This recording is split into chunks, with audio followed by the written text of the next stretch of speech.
दोस्तों राकेश मिश्रा का भी एक इंटरव्यू सुना था मैं। इंटरव्यू नहीं कह सकते, एक इवेंट था, उनका एक गाना आया था हुमच करके, शायद रुद्रा म्यूजिक से आया था। उस सॉन्ग के इवेंट्स में राकेश मिश्रा बैठे हुए थे। लोगों ने उनसे सवाल किया कुछ खेसारी लाल से लेकर के। खेसारी लाल ने स्टेज शो में कहीं बांका में था, झारखंड में पड़ता है, वहां पर डिम्पल सिंह और खेसारी लाल यादव थे। खेसारी लाल यादव ने डिम्पल सिंह को बोला था कि आप स्टेशन लोग आते हैं, आपके ऊपर चढ़ते हैं और चले जाते हैं, स्टेशन कभी यात्री का इंतजार नहीं करता। या तो इस तरह के कुछ शब्दावली उनकी रही है जो खेसारी लाल यादव की रही। उस पर टीका टिप्पणी करते हुए राकेश मिश्रा ने बोला कि भाई साहब ये चीज कदापि ही स्वीकारनीय नहीं है। जो बातें आपने कही है वो अपमानजनक है। वो शब्द ठीक है ही नहीं एक सुपरस्टार के लिए, क्योंकि वो शब्द सोसाइटी पर बहुत ज्यादा इफेक्ट डालता है। कोई भी इंसान प्लेटफॉर्म तो हो ही नहीं सकता। आप किसी को कैसे प्लेटफॉर्म बोल सकते हैं? प्लेटफॉर्म वो सरकार का काम होता है, सरकार बना रही है, आप उसको प्लेटफॉर्म बोलो। इंसान कोई प्लेटफॉर्म नहीं हो सकता। आप 2-5 मिनट के लिए किसी की मस्ती के लिए, मजे के लिए आप किसी की इज्जत को तार तार कर देते हो, ये किसी भी एंगल से ठीक नहीं है। ट्रेन और स्टेशन क्या है ये? डिम्पल सिंह स्टेशन बताया गया, उस पर कहा गया भोजपुरी के सब कलाकार आते हैं, चढ़ते हैं, उतरते हैं, फिर चले जाते हैं। उसमें सभी स्टारों को कहा गया, उसमें आप भी।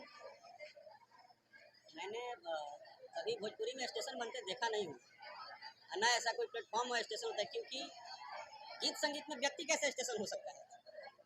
कोई व्यक्ति स्टेशन का तो काम सरकार बना रही है, वो तो रेल जाने वाला होता है। आप या तो देखिए दो बात है, या तो सेंसिबल बनिए या तो अनसेंसिबल बनिए। सेंसिबिलिटी है तो आपको ये पता होना चाहिए कि स्टेशन में और इंसान में फर्क है। यार हर चीज़ों का ना एक बोलने का तुक होता है। इंसान, स्टेशन, फलाना ठिकाना, आप अपने वो तत्काल 2 मिनट के मजे के लिए बोल तो देते हो। इसका शब्दांश भी तो पता करो कि इसका पूरा अर्थ अनर्थ क्या होता है। पर कुछ लोग ऐसे होते हैं जो इतने अच्छे भी रिएक्शन को मतलब बहुत दूसरे वे में लेते हैं और उसके ऊपर वीडियो बनाते हुए बोलते हैं कि भाई साहब ये सुधरने वाले नहीं है, ये ऐसा है, वो ऐसा है। गाना चोरी का भी आरोप, उसी के साथ साथ उनके गाने पर भी चोरी का भी आरोप लगा। वो गाना डिलीट हुआ बट आ गया कुछ ही टाइम के बाद। तो तमाम चीजें, आदमी जब कुछ ना कुछ फील्ड में रहता है, जब कुछ ना कुछ बड़ा करने की कोशिश करता है, कुछ एफर्ट डालने की कोशिश करता है, तो लोग बीच में अपनी टांग अड़ाता ही है। लेकिन इस बार राकेश मिश्रा ने जिस तरीके से सारे पॉइंट को क्लियर आउट किया है, जिस तरीके से उसने जिस वे में बोला है हर बात को, कहीं से कोई भी बात एक तरह से ऐसे नहीं लगती जो कॉन्ट्रोवर्शियल हो। लेकिन हाँ दोस्तों, एक चीज सबसे बड़ी बात यह है कि उनका गाना बहुत कम चलता मार्केट में, जो कि उम्मीद था कि हाँ ये मार्केट में चलेगा। उम्मीद सिर्फ इसलिए भी था क्योंकि उसको लिखने वाले जो हैं विनय बिहारी हैं, जो कि बहुत पहले से पवन सिंह को भी गाना लिखकर देते रहे हैं। इधर 1 साल से पवन सिंह को गाना लिखकर नहीं दे रहे क्योंकि उनके बीच में कुछ खटास पटास हो गया है। और दूसरा उम्मीद ये है कि ये गाना इसलिए भी चलेगा क्योंकि अंदर अंदर की अगर खबर बाहर आ रही है कि इसे जो मैनेज किए हैं वो दीपक सिंह किए हैं, जो पिछले साल पवन सिंह को मैनेज किए थे, 2023 के लमसम में था।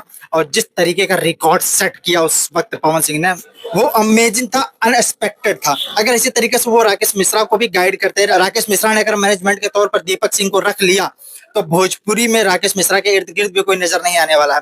राकेश मिश्रा का एक सॉन्ग आज से 4 साल पहले आया था, आप लोगों ने देखा होगा उस गाने को, ए राजा तेनी जाई ना बहरिया। उसको भी दीपक सिंह ने ही पूरा डायरेक्ट करवाया था। दीपक सिंह ही उसके मैनेजर थे। पवन सिंह वीडियो कॉल पर राकेश मिश्रा को सिखाए थे कि कहां से क्या उठाना है, क्या बैठाना है, मतलब गाने का तरीका बताए थे।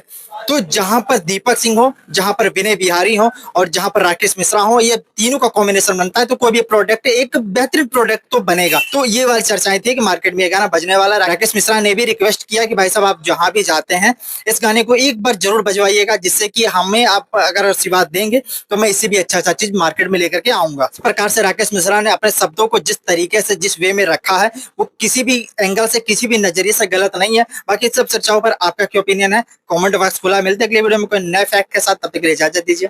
जय हिंद।